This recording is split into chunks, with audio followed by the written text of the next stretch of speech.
Marek Kalmus. Me oleme tulnud täna siia Tallinnas Arctic spordiklubisse, et näidata teile mõningaid naiste harjutusi. Ja minu abiliseks täna on Tatjana Kurilova. Ja nüüd paar sõna minu heast sõbrast Tanjast. Tanja tuli minu juurde treeningutele 2013. aasta sügisel sooviga juba 2 nädala pärast osaleda aeroobika kuninganna konkursil. Loomulikult selle 2 nädalaga me suurt midagi ära teha ei jõudnud, kuid me alustasime reeglipäraseid treeninguid ja juba 1,5 aastat hiljem oli Tanja IFBB maailmameistrivõistluste bikiini vitessi naiste kuni 163 cm kategoorias ja saavutas seal väga tubli 7. koha. Meie tänase treeningpäeva esimene harjutus on lai lihasele, kuklataha tõmbed. Tanja hakkab kohe seda tegema ja siis ma räägin, kuidas on seda õige teha. Maksimaalselt lai haare ja liigutus. Oluline on siin juures see, et kui te lasete üles raskuse, siis õlavenitus tekiks. Et jälgige nüüd Tanja õlga, et see õlg liiguks maksimaalselt üles. Sellisel juhul saab lai lihas maksimaalselt lahti venitatud ja amplituud, lai lihase amplituud, liikumisamplituud on maksimaalselt pikk. Ja te saate sellest igast liigutusest maksimaalselt kasu. Järgmise harjutusena teeme me seljale antlitõmmet küljele. Ja vaatamegi siin ära need olulisemad punktid, mida tavaliselt valesti tehakse ja siis loomulikult, kuidas oleks õige seda harjutust teha. Ma arvan, et Tanja on juba nii kaua trenni teinud, et valesti enam ei oskagi teha, aga paneme antli liikuma. Nii. Antud juhul on see perfektne sooritus. Tavaliselt jäetakse, sina tee korralikult, tavaliselt jäetakse käsi siiamaani, seda venitust ei taheta millegi pärast üldse teha, aga see on väga oluline jällegi, et lai lihase amplituud oleks maksimaalne. Ja siit alt peaaegu puutub põrand ära, toimub tõmme üles peaaegu puusa juurde. Et selline liigutus, nagu Tanja praegu teeb, oleks ideaalne, perfekt.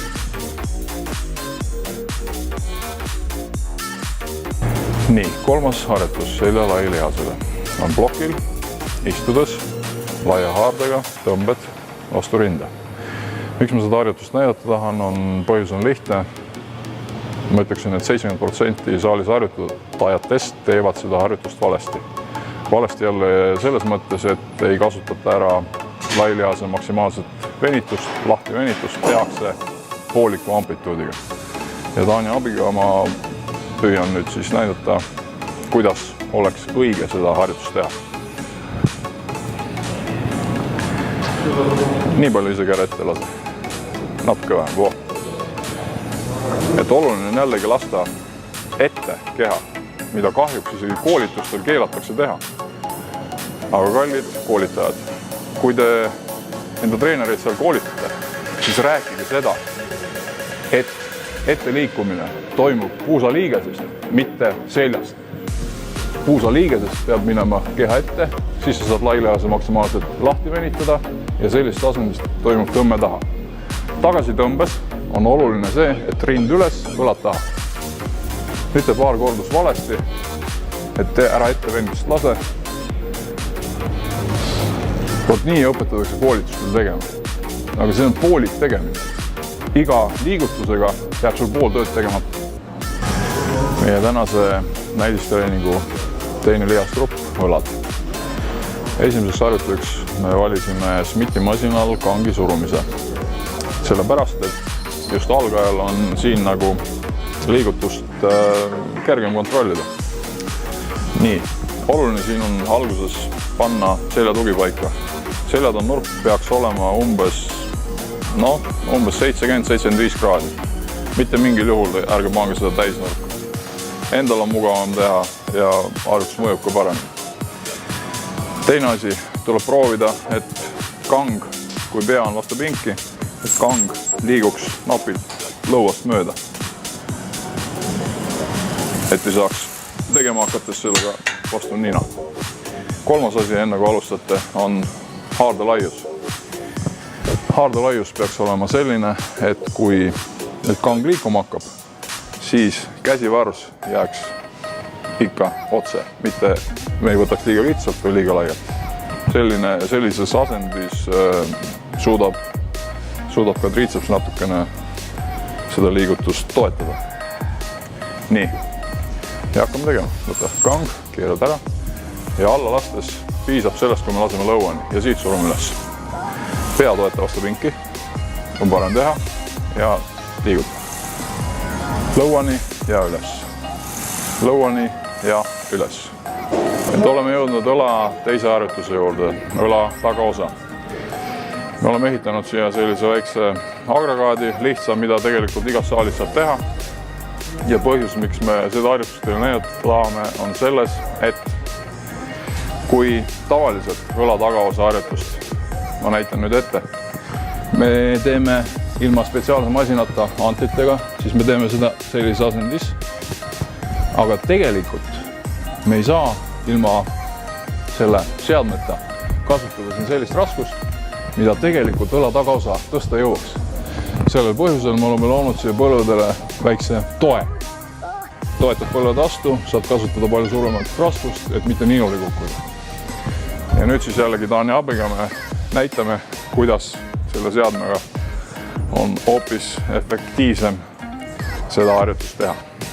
1, 2, natukene püüa küünarnukke ettepoole tõsta. Ettepoole. Yes.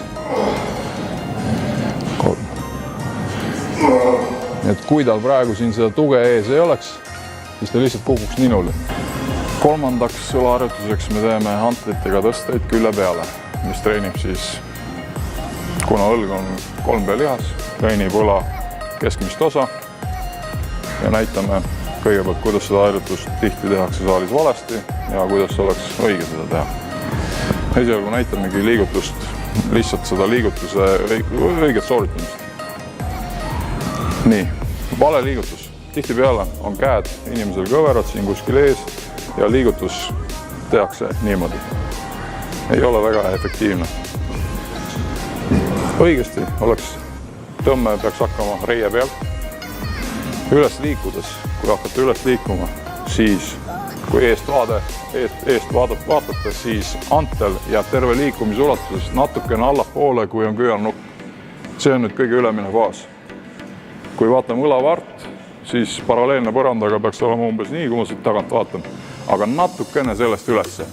Ja iga kordus peaks tulema see nõks. See väike nõks on tegelikult väga oluline, et õla keskosa maksimaalselt nagu välja pingutada.